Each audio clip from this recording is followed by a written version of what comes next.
सुंदर, अप्रतिम, मनमोहक सौभाग्य अलंकार मंगळसूत्र महोत्सव 100% जीएसटी फ्री. मयूर अलंकार, सराफ बाजार आणि गंगापूर रोड, नाशिक. ताज्या बातम्यांसाठी नाशिक न्यूजच्या YouTube चॅनलला सबस्क्राईब करा आणि बेल आयकॉनला प्रेस करा.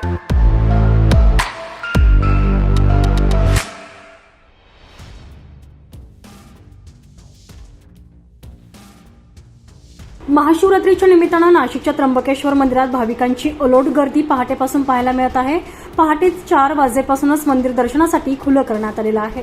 यानंतर देशभरातील भाविकांनी मंदिरात दर्शनासाठी मोठ्या संख्येनं गर्दी केल्यानं त्र्यंबक नगरी भाविकांच्या गर्दीनं फुलून निघाली आहे. त्र्यंबक राजाच्या चरणी नतमस्तक झाल्यानंतर भाविकांनी दर्शन झाल्याचा आनंद बोलून दाखवला. तर त्र्यंबकेश्वर देवस्थान भाविकांची गैरसोय टाळण्यासाठी भाविकांना दर्शन रांगेतच पाण्याची, नाश्त्याची आणि लहान मुलांना दुधाची व्यवस्था मोफत करून दिली जात आहे. या पावन पर्वाच्या निमित्ताने भारतभरातून अलाहाबादला प्रयागराजला कुंभमेळा असल्याने देखील सर्व भाविक भारतभरामध्ये देवदर्शनासाठी फिरत आहेत. त्या अनुषंगाने यावर्षी महाशिवरात्रीच्या दिवशी रात्रीपासूनच प्रचंड गर्दी त्र्यंबकेश्वर शहरामध्ये या ठिकाणी झालेली आहे. आद्य ज्योतिर्लिंग असल्याने जवळपास 1.5 ते 2 लाख भाविक काल त्र्यंबकमध्ये दाखल झालेले आहेत. पूर्व दरवाजाने व्यवस्थितरित्या सर्वांचं दर्शन आज पहाटे 4 वाजेपासून सुरू आहे. जवळपास 41 तास मंदिर कंटिन्यू उघडं राहणार आहे. आमचे मधले पूजेचे वेळा जर वगळल्या नंतर पूर्व दरवाजाला पाण्याची व्यवस्था, बिस्किटाची व्यवस्था, ॲम्ब्युलन्सची व्यवस्था आम्ही त्या ठिकाणी केलेली आहे.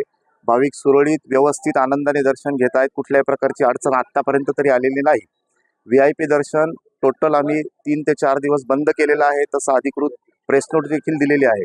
VIP अति राजशिष्टाचार असलेले जर कोणी आलं तरच त्यांना बिफोर जर काही त्याचं सूचना असेल तर त्यांना जाण्यासाठी आम्ही तेवढी परवानगी देतात. परंतु अनेक भाविकांच्या तक्रारी आहेत. सुरक्षा रक्षकांच्या बाबतीत आता एखादा कर्मचारी म्हणजे 4-5 कर्मचारी जर गेटवर असतील आणि भाविकांचा लोंडाची लोंडा VIP दर्शनासाठी किंवा इतर काही प्रोटोकॉल्स घेऊन जर त्याच्यावरती फोर्स करत असतील तर तोही एक माणूसच आहे. कधी कधी त्याच्याकडून काही चुकीचं उत्तर दिलं जाऊ शकतं. तर त्याबद्दल आम्ही देवस्थान ट्रस्टच्या वतीने दिलगिरी व्यक्त करतो. इथून पुढच्या काळामध्ये आम्ही त्या गोष्टीची काळजी घेऊ. Bureau report, Nashik news, Nashik.